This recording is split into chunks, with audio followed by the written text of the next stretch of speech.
नीलेश जैन जिन्होंने ये बयान दिया है। नीलेश जी, बहुत स्वागत है आपका टीवी 27 न्यूज में। नमस्कार जी नमस्कार। बहुत आपसे पूछना चाहेंगे कि हाथ जोड़ो यात्रा के बाद आपने ये बयान दिया जिसमें आपने हाथ पैर तोड़ने की बात कही है।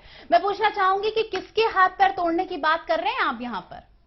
सबसे पहले मैं बता दूं कि हाथ से हाथ जोड़ो यात्रा है। ये शांति, सद्भावना और एकता के लिए हम लोग संदेश लेके घर घर जा रहे हैं और इस यात्रा में मेरा भाषण रहा है। पहली बात तो भाषण की पूरा जो आप क्लिपिंग सुनेंगे वो क्लिप भाषण में तो कहीं पे कोई राजनीतिक दल की चर्चा नहीं की किसी के विरोध में है।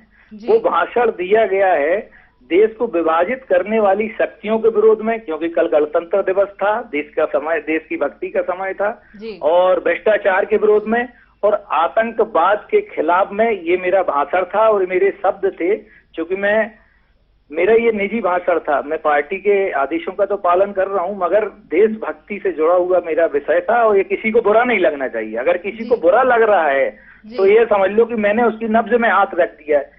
पूरे देश का कर्तव्य बनता है कि वो आतंकवाद के खिलाफ में, देश को विभाजन करने वाली शक्तियों के विरोध में और भ्रष्टाचार के विरोध में खड़ा। आज पूरा प्रदेश भ्रष्टाचार से पीड़ित है, उसके खिलाफ अगर मैंने बोला तो हमें लगता है कि सारे देशवासियों को, प्रदेशवासियों को इस चीज की खुशी होना चाहिए। दूसरी बात, हमारे प्रदेश के माननीय मुख्यमंत्री जी जब मंच में ये बोलते हैं कि हम जमीन के 2 गज नीचे गड़ा देंगे, समझ गए ना? तो जब ये शब्द बोल सकते हैं तो मैं भी तो वही प्रदेशवासी हूँ, मैं भी तो उन्हीं के खिलाफ बोल रहा हूँ जिनके खिलाफ में आप बोल रहे हो जमीन के 2 गज नीचे गड़ा दीजिए। तो मेरा भ्रष्टाचार के विरोध में जो था, क्योंकि मेरा कार्यक्रम ही राजनीति से प्रेरित नहीं था, मेरा कार्यक्रम सिर्फ भारत जोड़ो, हाथ से हाथ जोड़ो था, आपस में शांति और सद्भावना था।